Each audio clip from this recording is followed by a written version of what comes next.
Alhamdulillahi rabbil alamin wa bihi nasta'inu ala umurid dunya waddin. Asyhadu an la ilaha illallah wahdahu la syarikalah wa asyhadu anna Muhammadan abduhu wa rasuluhul ladzi la nabiyya ba'dah. Puji serta syukur marilah kita panjatkan kehadirat Allah Subhanahu wa taala yang telah mempertemukan kita kembali di program Beki Piah Qur'aniyah untuk pagi ini. Tafsir yang akan saya sampaikan dari ayat 1 sampai ayat 7 surat At-Takwir surat ke-81 seharusnya disampaikan kemarin, tapi mohon maaf yang sebesar-besarnya baru bisa hari ini.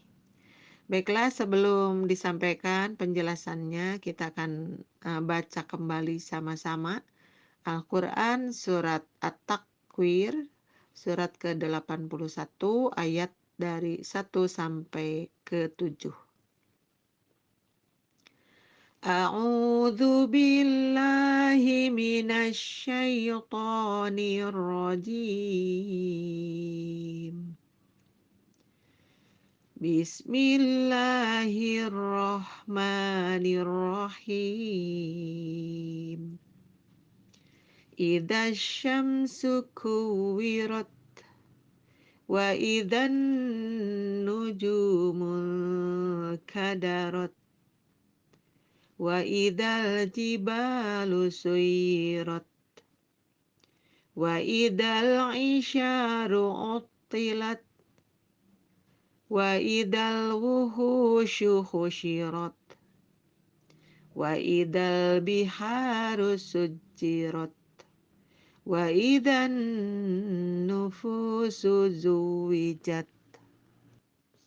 Sebelum dijelaskan lebih lanjut, di sini ada sekilas ya, memberitahukan kedudukan surat At-Takwir di kitab Al-Maraghi sangat singkat ya, disebutkannya di sini suratut takwiri hiya makkiyatu. Yang disebut surat At-Takwir ini termasuk golongan surat-surat Makkiyah. Wa ayatuha tis'un wa ishruna, sedangkan ayat-ayatnya ada 27. Jadi 27 ayat. Nuzilat ba'da suratil Masadi, diturunkannya surat At-Takwir ini sesudah surat Al-Masad. Ya, mendengar kata Al-Masad mengingatkan kita kembali. Barangkali dilupakan ada nama surat yaitu Al-Masad ya. Karena surat ini sebenarnya lebih dikenal dengan surat Al-Lahab. Jadi sebenarnya ada dua nama untuk surat itu, surat Al-Lahab atau surat Al-Masad. Nah, surat Al-Lahab, kata Al-Lahabnya diambil dari ayat yang pertama. Tabbat yada abi lahabi wa tab, gitu ya. Nah, kemudian ada ayat yang terakhir, ada kata-kata masad di situ. Maka kita bisa menyebut surat itu sebagai surat Al-Lahab atau surat Al-Masad. Sebagaimana juga kita mengetahui surat yang lain seperti surat At-Taubah. Itu bisa disebut surat Baro'ah. Tapi ada yang pakai Al-Baro'ah. Seharusnya tidak pakai Al-Baro'ah karena aslinya juga adalah Baro'ah di situ ya. Nah, kemudian ada juga surat Surat Al-Mu'min, Al-Mu'minu, bukan Al-Mu'minun, surat Al-Mu'minu ya. Surat Al-Mu'min itu kadang disebut surat Ghafir ya, surat Ghafir. Nah, seperti itu. Nah, setelah itu ditambahkan wa munasabatuha lima qablaha, sedangkan hubungannya antara surat At-Takwir dengan surat yang sebelumnya yaitu surat Al-Masad, anna kiltaihima ya, bahwa keduanya,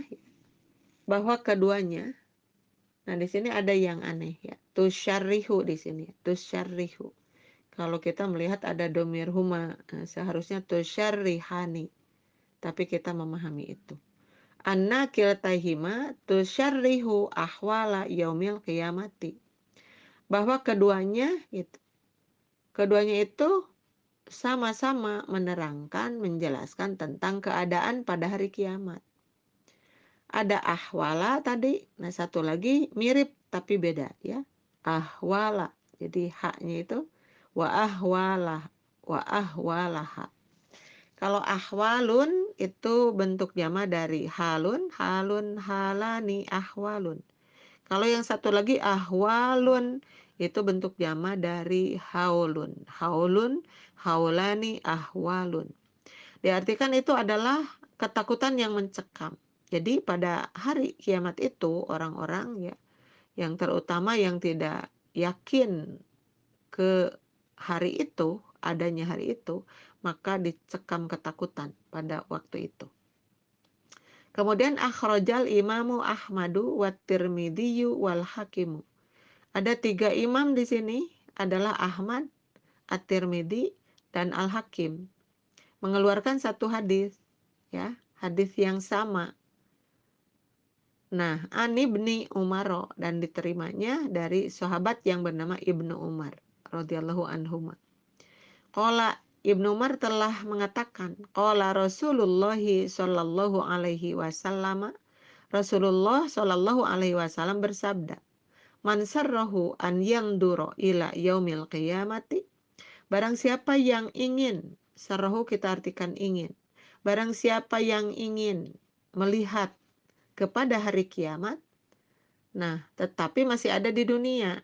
Kita kan suka penasaran, seperti kita melihat ya ayat Al-Quran yang menerangkan tentang surga, betapa surga itu mewah. Ingin rasanya kita melihat kayak gimana surga itu.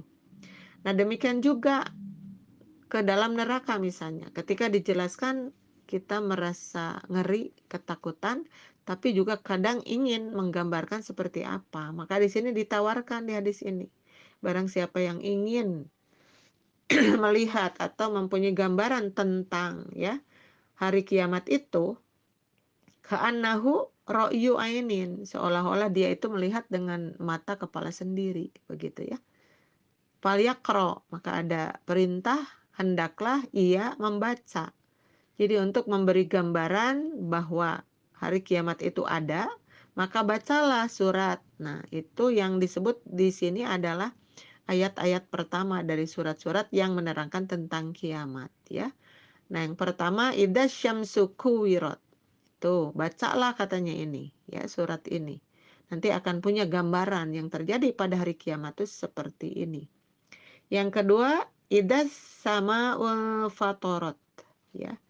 Itu ayat ke-1 juga dari surat Al-Infitor.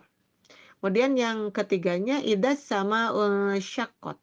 Ya, jadi ketiga ayat ini mewakili suratnya menerangkan tentang hari kiamat. Jadi hadis yang tadi menawarkan barang siapa yang ingin ya memberi atau mempunyai gambaran tentang hari kiamat, maka bacalah surat-surat yang disebut tadi. Nanti dia akan merasakan seperti melihat dengan mata kepala sendiri. Itu yang dimaksud. Baiklah, kita akan lanjut ke ayat yang ke-1. Di sini a'udzubillahi minasyaitonirrajim. Bismillahirrahmanirrahim. Idza syamsu kuwirat. Apabila matahari digulung ya. Di dalam tafsirnya dijelaskan idza kawwaratis syamsu wa amha dhau'uha wa saqatat hina khirabil alami ya. Yakni apabila matahari digulung, kemudian cahayanya menghilang. Jadi ketika matahari digulung, cahayanya menghilang, kemudian jatuhlah ketika alam diguncangkan atau dirobohkan. Yang alam itu alladzi ya'ishu fihil hayyu fi hayatihid dunya. Yang pada awalnya alam itu adalah tempatnya hidup makhluk Allah dalam kehidupan dunia. Jadi alam dunia itu akan dihancurkan. Maka yang terjadi ketika alam dihancurkan yang bernama kiamat itu, maka yang terjadi adalah matahari digulung. Kita bisa membayangkan ketika matahari digulung, maka hilang cahayanya itu. Kemudian terjatuhlah bersamaan dengan robohnya alam itu. Kemudian wala yabqa fi alamihil akhiri alladhi yanqalibu ilaihi syai'un min hadhil ajrami. Jadi yang dimaksud maka tidak ada yang tersisa. Tidak ada yang tersisa dalam alam yang berakhir itu, yaitu alam dunia berakhir, tidak ada yang tersisa sedikit pun dari tubuh-tubuh ini. Jadi tubuhnya hancur, kemudian juga nyawanya kemudian terputus karena dalam kematian itu. Kematian yang menyeluruh, tidak ada yang tersisa pada waktu itu, kecuali beberapa makhluk Allah yang diizinkan atau yang dikehendaki oleh Allah untuk hidup, masih hidup. Kemudian di ayat yang kedua, wa idzan nujumu kadarot. Dan apabila bintang-bintang berjatuhan.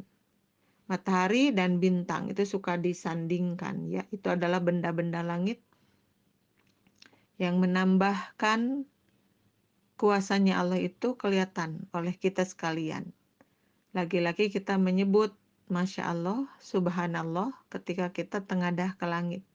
Karena benda-benda itu menyertai atau membersamai kehidupan kita. Tapi apa yang terjadi ketika kiamat itu datang, hari kiamat itu datang, maka dinyatakan di sini wa idan nujumu tanasarot. Tanasarot dari kata tanasaro, ya tanasaru, ya fi'il madi. Nah, ini di sini diartikan in kadarot itu apa? Yaitu idan nujumu tanasarot. Ketika bintang-bintang berserakan. Jadi bintang-bintang berserakan. Artinya kalau berserakan itu sudah tidak ada pada tempatnya lagi. Karena tadi juga matahari sudah digulung, ya, kemudian bintang-bintang berserakan. Berserakan tidak teratur tempatnya. Pada setiap saat Allah menempatkan itu semua. Tanpa kita ketahui seperti apa Allah menata bintang-bintang di langit itu dengan cahayanya yang gemerlap. Di sini ketika bintang-bintang itu berserakan, sama yang terjadi wadahaba la'lauha. Maka kilauannya atau cahaya dari bintang-bintang itu pun dahaba menghilang. Menghilang seperti tadi matahari. Matahari digulung, cahayanya menghilang. Bintang-bintang berserakan, kemudian cahayanya juga menghilang. Kama ja'a fi qoulihi, seperti juga yang dijelaskan di dalam ayat yang lain. Wa idal kawakibu tasarot. Jadi kata-kata tanasarot itu di sini ada intasaro. Jadi ada wajan yang lain. Sama artinya. Dan apabila bintang-bintang. Kalau tadi an-nujumu, kalau di sini kawakibu. Jadi persamaan kata an-nujumu al-kawakibu intasarot. Yaitu berserakan. Nah, ini yang digambarkan di surat yang lain. Kemudian ditambah wa idza jibalu suyirat. Dan apabila gunung-gunung dihancurkan. Jadi benar-benar pada hari kiamat kubro itu semua yang sudah ditata dengan rapi oleh Allah Subhanahu wa taala sang pemilik alam itu, ya. Kemudian terjadi hal-hal yang tidak seperti biasanya. Gunung-gunung yang tertancap dengan rapi yang menambah keindahan. Ketika kita tadabbur alam, gunung itu cantik, kelihatan dari jauh, apalagi ketika kita mendekat kita juga tambah kagum karena di gunung itu Allah menyiapkan berbagai pohon-pohonan yang kita sendiri tidak bisa mengukurnya. Pohon-pohonan dengan daun-daun yang berbeda ukuran, kemudian juga berbeda warna, kemudian juga berbeda tinggi dan rendahnya. Itu semua semata menunjukkan bahwa Allah itu Maha Kuasa atas segala perkara. Nah, tetapi yang terjadi pada kiamat kubro itu adalah gunung-gunung dihancurkan, suyirat, dihancurkan. Kalau kita melihat kata-kata suyirat juga itu bisa dari kata saro, ya, saro itu berjalan. Kalau air mengalir, kalau yang lain berjalan, maka gunung-gunung yang biasanya tertancap dengan rapi itu, nah, di sini ada sesuatu yang terjadi yang tidak biasanya. Wa idza jibalu qomat di sini sampai disebutkan, yakni ketika atau apabila gunung-gunung itu qomat berdiri, anil ardi dari tanah, ya. Masya Allah ya, gunung-gunung itu berdiri dari tanah, kemudian wasayyarat fil hawai, dan berjalan-jalan di hawa. Jadi kalau berjalan-jalan di udara itu artinya terbang, ya, terbang. Jadi gunung yang tadinya menancap kemudian berdiri, berdiri itu digambarkan seperti copot, ya, terlepas dari tanah itu sendiri. Kan dalam keadaan setiap hari kita melihat gunung itu tertancap. Bahkan disebut-sebut gunung itu adalah dataran yang dibikin oleh Allah, dataran tinggi dengan berbagai benda-bendanya yang sangat mengagumkan, tiba-tiba seperti keluar dari tanah itu, berdiri gitu. Sudah begitu kemudian terbang. Jadi yang disebut di sini sayarot, sayarot itu tadi kalau air mengalir, ya. Kalau sesuatu berjalan bisa. Nah, ini sudah keluar dari tanahnya itu kemudian terbang fil hawai di udara. Kapan itu? Hinna zalzalatil ardi, ketika bumi diguncangkan. Jadi ketika bumi diguncangkan dengan seguncang-guncangnya, maka yang terjadi di antaranya adalah gunung-gunung itu seperti keluar dari tanah itu, kemudian melayang, kemudian terbang di udara. Masya Allah, itu yang pasti bikin kaget, sampai-sampai disebut-sebut yang terjadi pada waktu itu, ya, seorang anak tidak ingat kepada ibunya, seorang ibu tidak ingat kepada anaknya, karena melihat kejadian yang sangat dahsyat, yang di luar dugaan itu. Kemudian ditambahkan, fataqatta'a awsoluha, ya. Fataqatta'a, maka terputuslah awsoluha. Jadi sambungannya itu seperti terputus. Jadi yang asalnya menancap di tanah, kemudian seperti terputus karena pada akhirnya si gunung itu kelihatan terus naik dan melayang di udara. Jadi kita bisa membayangkan betapa Allah itu maha kuasa, maha kuat, sehingga mencabut gunung dengan mudah sekali. Dan gunung yang begitu berat pada awalnya, maka pada hari kiamat kubro itu kelihatan seperti ringan. Bahkan di ayat yang lain disebutkan seperti kita melihat ada yang mengartikan kapas yang berterbangan, ya. Ada yang menyebutkan seperti anai-anai yang berterbangan. Jadi ada benda-benda yang ringan saja yang biasa kita lihat, yang terbang di udara itu kan biasanya yang ringan kita lihat sehari-hari. Nah, kalau nanti pada hari kiamat itu yang terbang itu bukan kertas, ya, bukan hanya plastik gitu, bukan hanya layang-layang, tapi yang terbang itu adalah gunung-gunung. Sehingga mata-mata terbelalak melihat seperti itu dan terjadi kepanikan yang luar biasa. Kemudian ditambahkan tadi wataqaddafa fil fadai, dan setelah tadi melayang di udara itu terputus dari tanah, dari bumi, ya. Kemudian juga seperti berkeliaran di luar angkasa. Berkeliaran di luar angkasa seperti itu. Watamurru ala ru'usi, dan tamurru melewati ala ru'usi, di atas kepala-kepala. Jadi manusia-manusia yang masih hidup waktu itu dalam keadaan panik sepanik-paniknya, melihat dengan mata kepala sendiri, terutama bagi orang-orang yang pada waktu hidup di dunia tidak yakin bahwa kiamat itu ada. Makanya ditanya-tanyakan, kapan kiamat itu datangnya? Kapan kiamat itu datangnya? Kemudian juga, apakah mungkin manusia yang sudah mati dihidupkan kembali? Pertanyaan mereka dari kekufurannya seperti itu ketika hidup di dunia. Dan kita juga mendengar kabar bahwa ketika kiamat kubro terjadi, orang-orang Islam itu sudah dimatikan terlebih dahulu. Kenapa? Karena tidak diperkenankan oleh Allah orang-orang yang beriman, orang-orang yang taat merasakan kepanikan yang seperti itu. Karena kiamat kubro pada dasarnya adalah siksaan kepada orang-orang yang tidak taat kepada Allah dan tidak beriman kepada rukun iman yang 5, ya. Mohon maaf, rukun iman yang 6. Jadi ada iman kepada Allah, kepada para malaikat, dan seterusnya.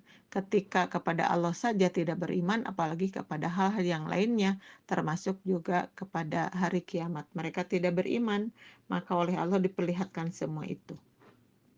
Jadi gunung yang begitu berat kemudian terbang ke udara, kemudian jalan-jalan dengan ringannya dan melewati kepala-kepala mereka. Maros sahabi, seperti lewatnya awan. Jadi seperti kita melihat ya, melihat awan, kemudian kita terus gitu melihat, ternyata awan itu bergerak. Awan itu bergerak, berjalan, kemudian kita melihat bentuknya robah-robah begitu. Dari bentuk kupu-kupu kadang menjadi bentuk kelinci, itu bukan bohong. Kalau kita melihat ke langit itu ya, ada awan putih, ada awan biru. Awan putih ketika kita melihat dari kejauhan sekali, tapi kita melihat pergerakan itu berjalan. Nah, kalau nanti pada hari kiamat kubro itu bukan hanya awan, tapi gunung-gunung. Maka tadi digambarkan gunung-gunung itu melewati kepala-kepala manusia, sehingga manusia tengadah ke atas itu seperti lewatnya awan pada hari-hari biasa, begitu ya. Jadi kita bisa membayangkan seperti apa gitu paniknya orang-orang pada waktu itu. Kemudian wanahwul ayati qauluhu, dan ada juga ayat yang lain yang semisal dengan itu. Jadi contoh ayat yang lain difirmankan oleh Allah, wasuyiratil jibalu fakanat saroba. Kebetulan ini sudah kita pelajari di surat An-Naba ya. Wasuyiratil jibalu fakanat saroba. Dan gunung-gunung itu dijalankan atau diperjalankan seperti tadi, bisa diartikan terbang juga. Fakanat saroba, maka kelihatan seperti fata morgana begitu ya, yang digambarkan di surat An-Naba, surat ke berapa An-Naba teh? Surat ke-78 ayatnya 20. Nah, kemudian ditambah wa qauluhu, dan firman Allah yang lainnya adalah wa yauma nusayyirul jibala wa tarol ardo barizatan, ya barizah. Kemudian pada hari kami menjalankan aljibala, gunung-gunung, wataro, dan kamu akan melihat al ardo, tanah itu, bumi itu barizah, menjadi rata. Ya, jadi kalau nanti sesudah dihancurkan seperti itu, gunung-gunung dicabut, dijalankan, kemudian terbang gitu seperti terbangnya asap atau awan di atas kepala manusia. Maka sesudah itu tanah menjadi datar. Jadi artinya dataran tinggi dan dataran rendah itu sudah tidak kelihatan lagi. Jadi datar, sebuah dataran barizah. Ini digambarkannya di surat Al-Kahfi, surat ke-18 ayat ke-47 ya. Nah, itu dari ayat ke-1, 2, 3 ya, 1, 2, 3. Lanjut ke ayat berikutnya adalah ayat yang keempat. Wa idal insyaru utilat. Wa idal insyaru utilat, dan apabila unta yang bunting ditinggalkan atau tidak terurus atau terbengkalai ya. Al insyaru itu adalah unta-unta bunting. Nah, di sini dijelaskan wa idal insyaru utilat, wa idan nauqu ya, ada an-nauqu, ada al insyaru. Nah, kita melihat kata-kata yang berarti unta itu sangat banyak ya. Kita mengenal ada nakota, di sini ada an-nauqo ya. Ada an-nauqo, an-nakota, ada juga al-isyaro, ada juga al-jama, unta itu. Ada juga al-ibil, banyak sekali ya. Itu barangkali dijelaskan seperti di kita saja juga ada unta betina ya. Kemudian ada unta yang tadi lagi bunting ya. Kemudian unta-unta yang lainnya, maka sebutannya berbeda. Seperti kita juga mengenal ada kurma. Kurma itu kan tidak satu-satunya, ada kurma ranum ya.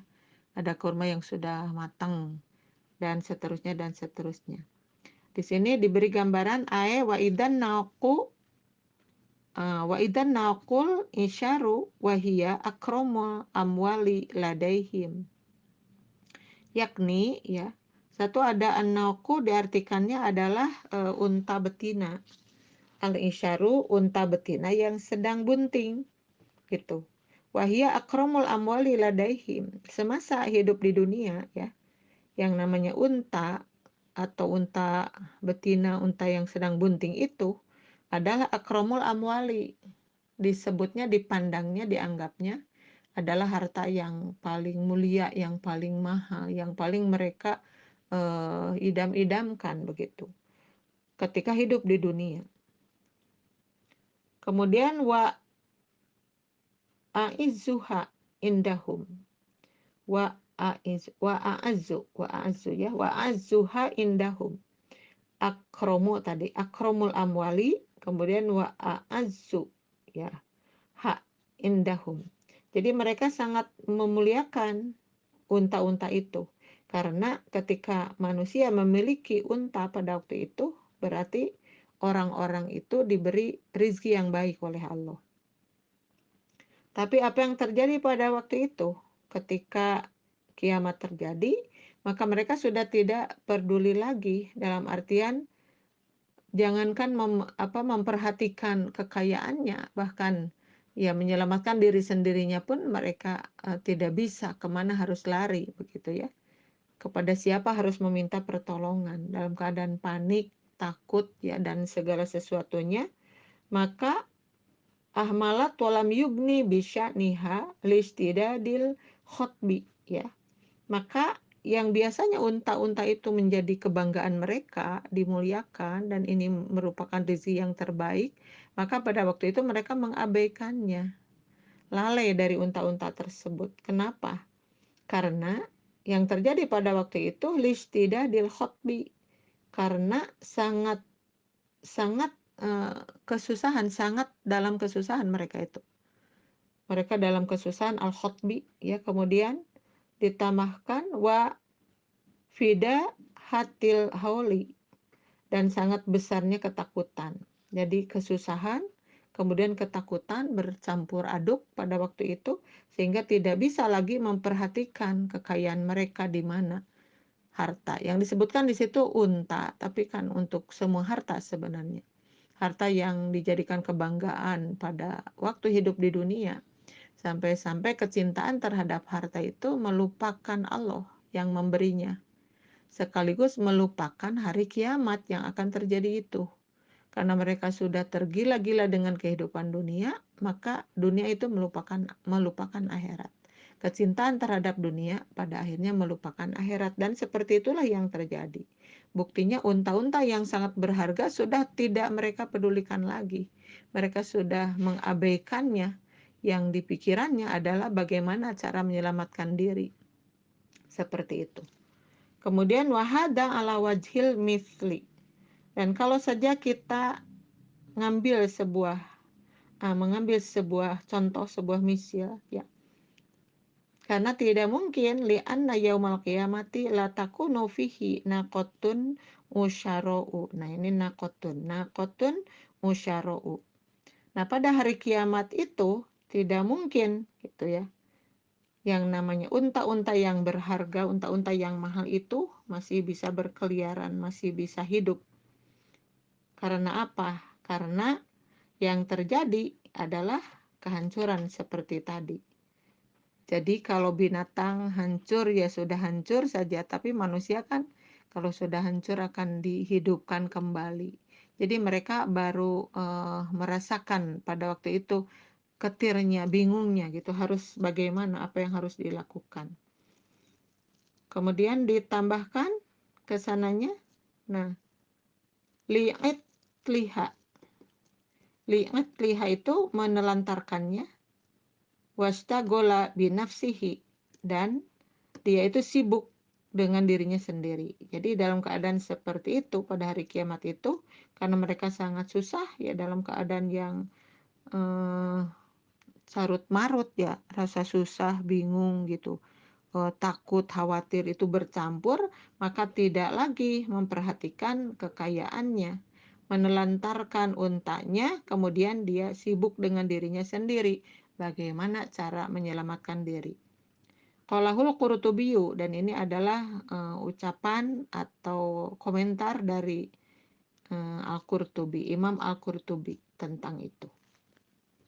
Ditambah lagi ke bawahnya, wa idal biharu. Mohon maaf. Wa idal wuhusyu husyirat, ayat kelima ya. Wa idal wuhusyu husyirat, dan apabila binatang-binatang liar dikumpulkan. Wa idal wuhusyu husyirat, dan apabila binatang-binatang liar dikumpulkan. Kalau yang namanya binatang liar kan bisa berada di mana saja, bebas bagi mereka itu berkeliaran. Tapi pada waktu itu dikumpulkan. Tapi ternyata dikumpulkan di sini bukan hanya dikumpulkan, dalam penjelasannya aematat wa halakat. Jadi binatang-binatang liar yang terkesan ganas ya, terkesan mematikan gitu kan. Pada waktu itu justru oleh Allah dibinasakan, dimatikan, matat wa halakat. Jadi mereka itu dikumpulkan dalam keadaan mati. Taqulul Arabu, maka orang Arab mengatakan ida ad-darratis sanata bin nasi, ida ad-darratis sanatu bin nasi wa asobathum bil qahti wal judabi. Apabila ada tahun yang menerpa manusia, ada satu tahun yang menerpa manusia, tapi dengan kegersangan dan tandus ya. Jadi al-qahti wal judabi itu adalah gersang dan tandus. Apabila ada waktu 1 tahun Allah menahan hujan sehingga dalam keadaan bumi itu gersang dan tandus gitu, maka yang terjadi adalah paceklik.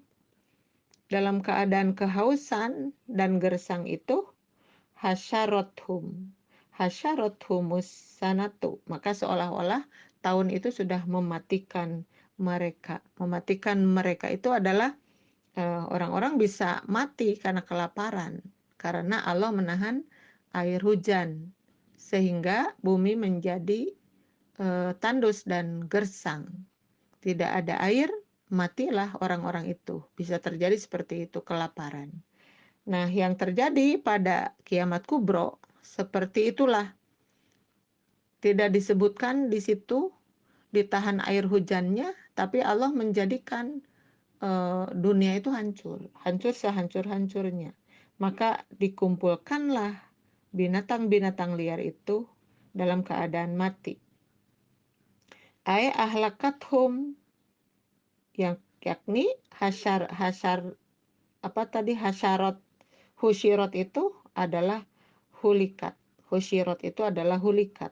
Mereka dibinasakan dan dimatikan. Kemudian wahalakuha yakunu min hauli dalikal haditsil azimi. Dan binasanya binatang liar itu dikarenakan adanya tadi kejadian yang sangat besar, yaitu kiamat kubro tersebut. Selain itu yang terjadi apa? Di ayat berikutnya wa idal biharu sujirat. Wa idal biharu sujirat, dan apabila lautan dipanaskan. Dipanaskan lautan ya. Lautan itu adalah air. Air itu tidak dipanaskan kalau di dunia itu. Ada sih air yang panas sebentar mungkin, tapi pada saat kiamat kubro itu yang namanya air dipanaskan. Jadi sesuatu yang tidak pernah terjadi itu diperlihatkan oleh Allah gitu. Tapi di sini penjelasannya fujiro zilzalu. Fujiro itu arti asalnya adalah mengalir ya, artinya mengalir. Fajarat mengalir dengan keras gitu. Jadi ada yang menjelaskan bahwa air laut itu dipanaskan, kemudian selain dipanaskan itu meluap gitu tinggi sampai pada akhirnya kalau kita menyebut mudal ya, mudal si cair laut itu mudal. Jadi meluap dalam keadaan panas. Ma bainaha hatah talatot, sehingga menyatu wa adat bahron wahidan. Jadi si laut itu jadi menyatu, ngegeblek jadi satu lautan begitu ya. satu lautan karena si air meluap, kemudian dalam keadaan panas, sehingga jadilah air laut itu meluap dan laut seperti menyatu. Jadi bahron wahidan, cuma satu laut itu ngageblek seperti itu. Wahada ala nahwi ma ja'a fi qolihi. Dan ini juga disandingkan dengan ayat yang lain di dalam firman Allah. Wa idal biharu fujirat. Ada di surat Infitor, surat ke-82 ayat ke-19 ya. Ayat ke-19. Di sini diartikan fujirat itu meluap. Tadi ada sujirat, kemudian ada fujirat. Sujirat itu tadi disebutkan dipanaskan air laut itu. Kemudian di ayat yang lain fujirat. Jadi kalau kita gabungkan berarti air laut itu ya meluap ya panas gitu.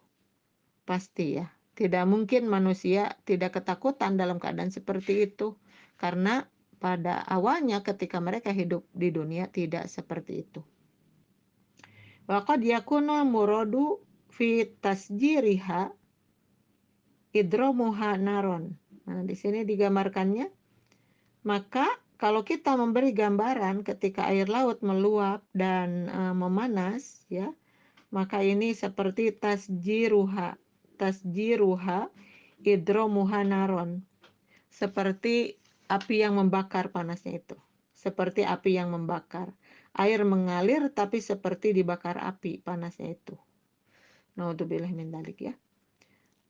Air mengalir kalau di kita kan kalau banjir bandang atau kita bermain dengan air laut di pantai kan tidak ada air laut yang panas. Jadi ketika mandi justru bikin mereka senang. Berlari-lari dengan ombak di pantai itu menyenangkan. Tapi pada waktu kiamat kubro sudah tidak lagi bersahabat air laut itu. Karena Allah memerintahkan, maka Allah memerintahkan air itu harus meluap dan bersifat menjadi panas. Yang biasanya dingin menjadi panas.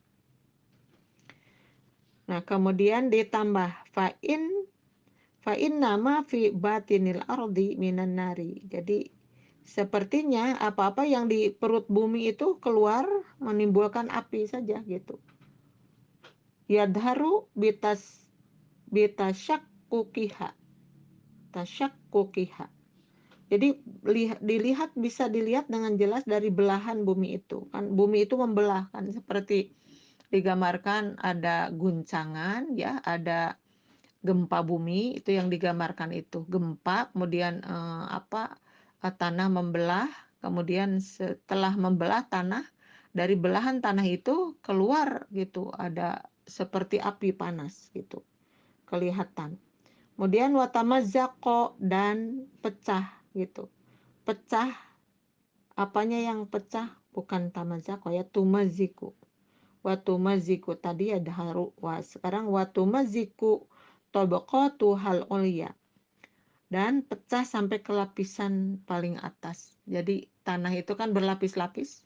Dari bawah itu nyurungkui barangkali begitu ya. Membelah. Terus ada yang keluar dari lapisan-lapisan itu sampai pecah ke lapisan yang paling atas. Sehingga mengeluarkan api yang sangat panas. Nah, wahina idin yasirul ma'u bakhoron. Maka dalam keadaan seperti itu, jadilah air itu bakhoron seperti uap. Uap yang sangat panas. Wala yabqa ilan naro. Wala yabqa ilan naru. Ya. Dan tidak ada yang tersisa lagi dari itu. Melainkan api. Jadi dari bawah belahan tanah itu. Kemudian terus menembus lapisan-lapisan itu. Kalau kita kembali menelaah bahwa Allah menciptakan langit 7 lapis. Tanah pun seperti itu. Bumi pun seperti itu. Maka ketika kiamat kubro itu yang namanya belahan bumi itu dari atas ke bawah, dari bawah ke atas. Jadi pecahnya itu sampai menembus ke lapisan paling atas. Sehingga dari belahan tanah itu keluar api, uap seperti uap, tapi uapnya panas sekali dan api itu jadilah seperti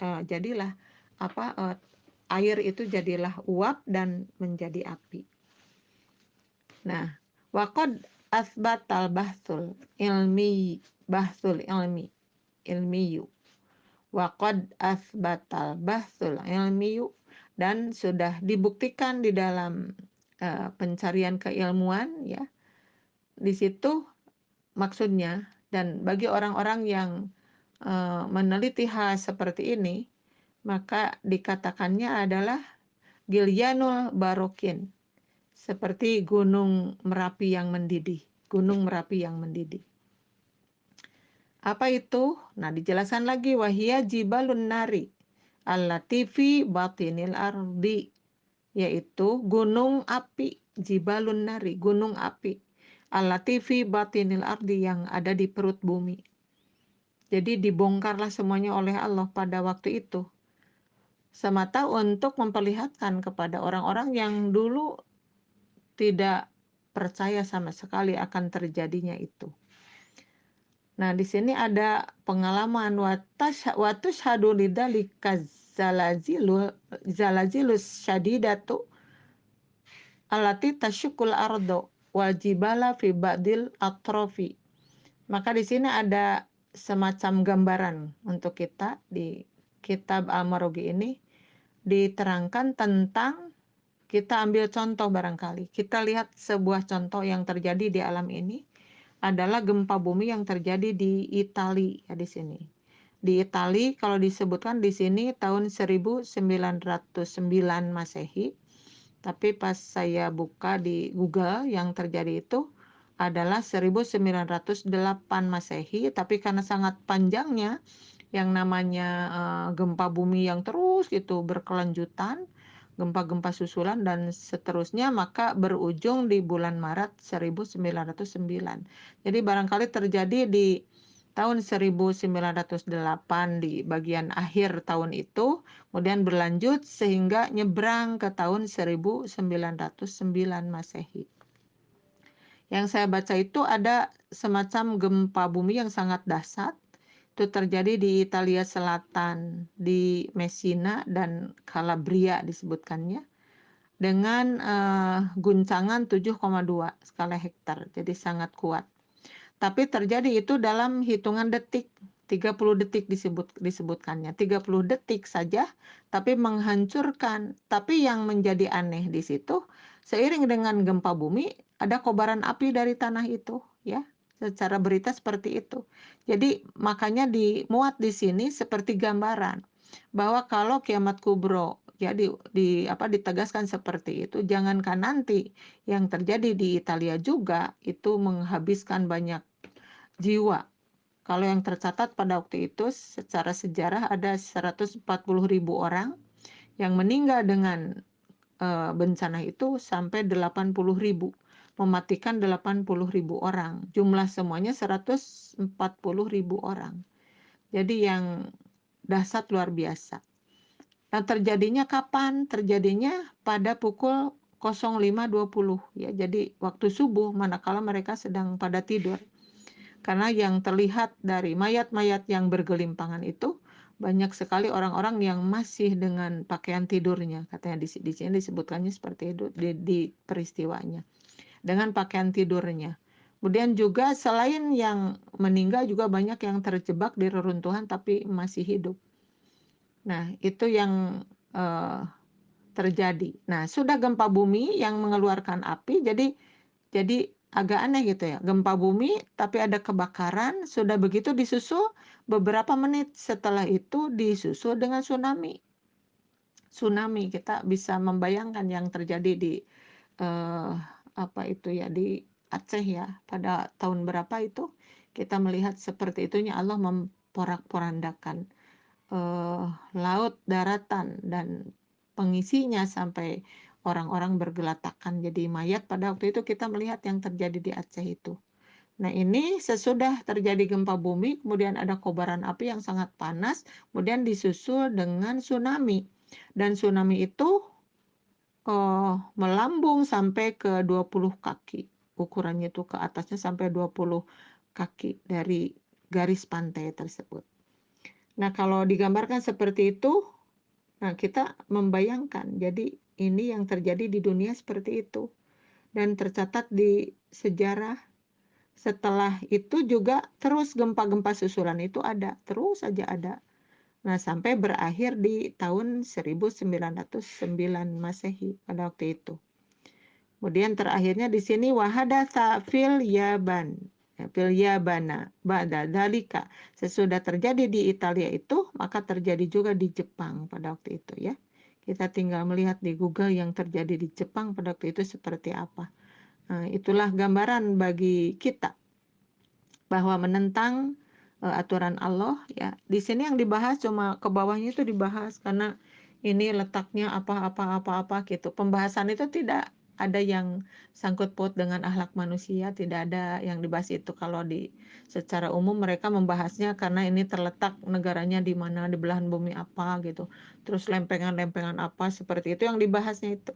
Tapi kalau kita yang ngulik Al-Quran dan Sunnah Rasul barangkali akan ditambahkan bahwa kenapa Allah menjadikan dunia seperti itu? Padahal dunia sudah ditata sedemikian rapi, sedemikian tertata dengan baik, tapi tiba-tiba dihancurkan. Jadi kiamat kubro itu pertanda murkanya Allah yang sudah sampai batas akhir murkanya, sehingga buat apa manusia yang kufur, yang tidak percaya, yang tidak tunduk kepada Allah dibiarkan hidup, buat apa? Ya sudah, dihempaskan saja ya. Seiring dengan waktu itu, maka janji Allah bahwa dunia itu akan habis dan berganti ke alam akhirat melalui kiamat kubro itu. Maka terjadilah seperti itu.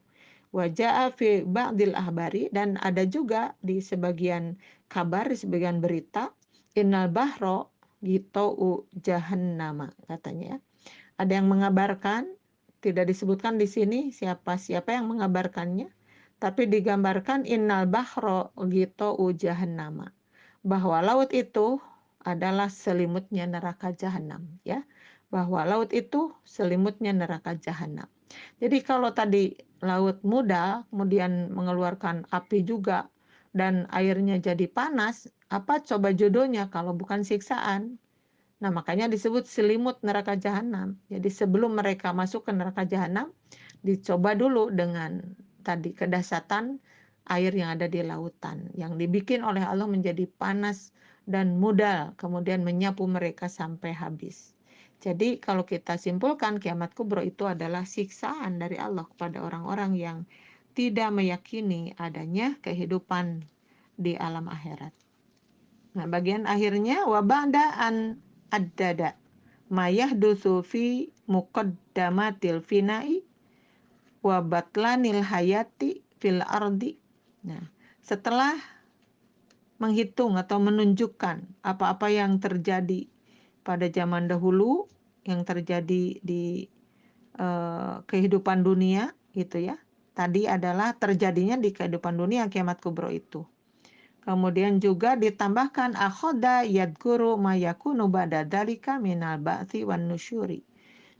Maka setelah itu Allah menjelaskan yang terjadi sesudah itu apa minal ba'thi. Ada yang disebut hari kebangkitan. Hari kebangkitan. Kemudian wan nusyur, dan mereka kembali kemana? Kepada siapa? Tentu kembali kepada Allah Subhanahu wa taala. Maka di sini faqala, Allah berfirman dengan ayat ke-7 ya, dengan ayat ke-7. Yaitu wa idan nufusu. Nufusu. Ayat ke-7, wa idan nufusu zuwijat, dan apabila roh-roh dipertemukan. An-nufusu di sini kan kita bisa mengartikan jiwa, bisa mengartikan nafas ya, bisa mengartikan diri, tapi di sini diartikan roh secara khusus, itu arwahu ya. Jadi kenapa dibahas tentang arwah? Karena manusia sudah mati itu kan janji Allah akan dihidupkan kembali. Yang mereka tidak yakin pada waktu itu kan mereka bertanya-tanya, yaquluna gitu. Mereka itu bertanya, apakah cenah kami itu akan dihidupkan kembali? Masa iya sih? Kok bisa dihidupkan lagi gitu?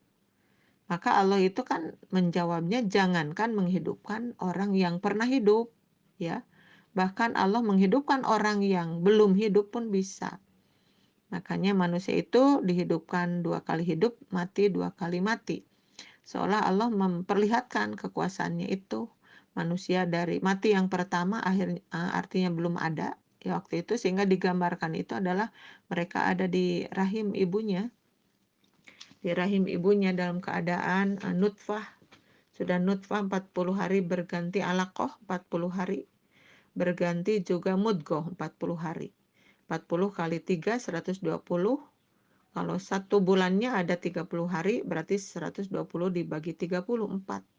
Maka di bulan yang keempat Allah meniupkan ruh, maka hiduplah di rahim ibunya itu. Nah, itulah yang disebut hidup yang pertama. Jadi mati yang pertama, hidup yang pertama. Sudah begitu terus diberi hidup, dan Allah menentukan ila ajalim musamma, sampai batas waktu yang ditentukan. Berapa lama manusia itu hidup, semua sudah tercatat di kitab Lauhil Mahfuz, yang kita sama sekali tidak diberitahu. Adalah kitab rahasianya yang hanya tahu Allah Subhanahu wa taala. Karena itu kita dikejutkan dengan mendengar kematian-kematian itu. Jadi kita sekarang sering dikejutkan manusia mati secara mendadak, sehingga kita hampir tidak percaya. Masa iya? Kemarin bertemu, ngobrol, nggak ada sakit-sakitnya, nggak ada. Tapi ternyata diberitakan sudah meninggal dunia. Dan ini juga kita mengalami kepada ikhwan-ikhwan kita, ya, saudara-saudara kita. Banyak seperti itu. Makanya ketika habis waktunya di dunia, siapa yang bisa mencegah? Tidak bisa. Maka datanglah ajal itu. Ada yang meninggal di jok kapal terbang, ada yang meninggal di atas sepedanya, ada yang meninggal di atas motornya, tiba-tiba motornya terjatuh, pas diperiksa orangnya sudah meninggal. Sepertinya meninggal dulu di motor, kemudian tidak dikemudikan, motornya terjatuh. Dan itu menjadi lagi-lagi menjadi pelajaran kepada kita. Andai saja kematian itu didadak seperti itu, terus manusia itu sendiri belum punya bekal untuk menghadap Allah, apa yang terjadi? Padahal kita tahu bahwa kehidupan manusia itu yang dicatat paling itu adalah akhir dari kehidupannya. Dia berakhir dalam kematiannya itu dalam keadaan apa gitu. Dalam keadaan baik, insya Allah surga menanti. Kalau dalam keadaan buruk, neraka barangkali. Nah, seperti itulah. Jadi gambaran kepada kita bahwa keimanan terus harus naik, itu hidayah harus tetap stabil. Sehingga ketika orang-orang sudah banyak yang namanya bekalnya, maka dipanggil kapanpun tidak masalah begitu ya. Nah, ini pada akhirnya wa idan nufusu zuwijat, dan apabila ruh-ruh itu dipertemukan, yakni wa idza zawajatil arwahu bi abdaniha. Jadi akhirnya dipertemukan, dijodohkan kembali. Apa itu al arwahu bi abdaniha? Itu ruh-ruh itu dijodohkan kembali dengan badan-badannya. Karena sudah sekian lama kan berpisah, orang yang mati duluan itu ya. Sebelum kiamat kubro itu kan sudah ada jiwa-jiwa yang mati, ruhnya dipegang semua sama Allah, kemudian badan-badannya ada di kuburan-kuburan mereka, entah seperti apa kematian mereka, yang jelas pada waktu dipisahkan roh dan badan itu. Mereka sudah menunggu lama sekali, bahkan setelah kiamat kubro pun kan tidak sebentar menunggu dibangkitkan kembali, maka disebutkan 40 ya. 40 ketika Abu Bakar Siddiq ditanya 40-nya itu 40 apa? Bertanya Abu Bakar Siddiq kepada Rasulullah, 40 itu 40 apa ya Rasulullah? Apa 40 hari? Rasulullah menjawabnya belum pasti. Jadi saya juga belum tahu. Ataukah 40 minggu, 40 bulan, 40 tahun mungkin ya, kalau kita itu Allah Rasulullah tidak bisa menjawabnya karena itu rahasia Allah. Jadi sesudah kiamat kubro itu pun jiwa-jiwa itu ditahan dulu dan badan-badannya yang tadi berserakan ya, sampai pada akhirnya dibangkitkan kembali itu sesudah 40. Cuman 40-nya dirahasiakan, 40 apa ya. Yang jelas bagi kita tahu dan tidak tahu juga. Tidak apa ya, tidak ada, bukan tidak penting bagi kita 40 tahu kapannya, karena yang paling penting ya kita pasti di dalam hati, oh ini akan diminta pertanggungjawaban kehidupan kita di dunia dulu seperti apa. Nah itu ya. Kemudian hina nasyatil akhirati. Jadi menjelang kehidupan di akhirat nanti ya, itu terjadi dulu, dijodohkan kembali ruh-ruh dengan badan-badan yang terpisah sekian lama, disatukan kembali. qalahu Ikrimatu wadh-dhahaku wasya'biyu. Dan ini adalah ucapan atau komentar dari Ikrimah, dari Dhohak dan dari Sya'bi ya. Wa fi hada imaun ila anna nufusa kanat baqiyatan ya. Dan ini bisa kita sikapi, bisa kita maknai bahwa ruh-ruh itu ya kanat baqiyatan tetap tersisa. Jadi ketika badannya sudah hancur luluh sampai menyatu dengan tanah ya, menyatu dengan tanah, tapi kita tahu bahwa dari sekian ya tulang-tulang yang ditumbuhkan oleh Allah pada waktu itu, ada satu tulang yang tidak dihilangkan, yaitu tulang ekor. Di dalam hadisnya seperti itu. Jadi manusia dikubur, kemudian bisa berserakan tulang itu, engsel-engselnya, kemudian terpisah-pisah begitu, buku-buku jarinya terpisah dan akhirnya menyatu bubuk dengan tanah. Tapi Allah sisakan satu tulang yang tidak pernah hancur, yaitu tulang ekor. Ketika ditanya, Rasul kenapa? Ada apa dengan tulang ekor itu? Maka Rasul menjawab, karena dari tulang ekor itulah Allah menghidupkan kembali manusia. Maka seperti tunas tulang-tulang itu jadi. Tulang-tulang kaki, tulang tangan, tulang tubuh itu kemudian jadi bertunas dan berwujud kembali seperti dia dulu ya. Maka ada tulang-tulang yang di jari jemarinya, di kakinya semuanya. Itu tumbuhnya dari mana? Dari tulang yang tidak dihancurkan oleh Allah, yaitu tulang ekor. Begitu cerita di hadisnya. Semakin kita terbelalak atau terperangah, seperti itulah kekuasaan Allah Subhanahu wa taala. Semakin yakin bahwa manusia itu memang hidup dihidupkan, mati dimatikan. Yang paling jelas bukan sekedar bangkitnya, tapi adalah perhitungannya yang bikin kita bingungnya itu. Perhitungan seperti apa kita hidup di dunia dulu. Adakah semua amalan-amalan itu berakhir dengan pahala kah, atau ada kalanya kan amalan yang kita menganggap bahwa itu baik tapi ternyata Allah tidak menerima, itu yang kita takutkan.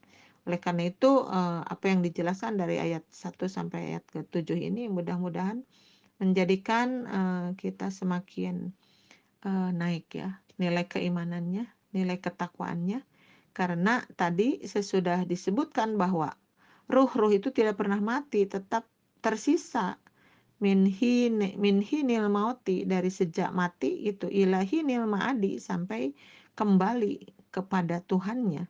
Maka faba'da an kanat munfaridatan anil badani ta'udu ilaihi. Jadi dari waktu kematian ya sampai kembali kepada Allah, ruh itu tidak pernah hilang, tetap ada.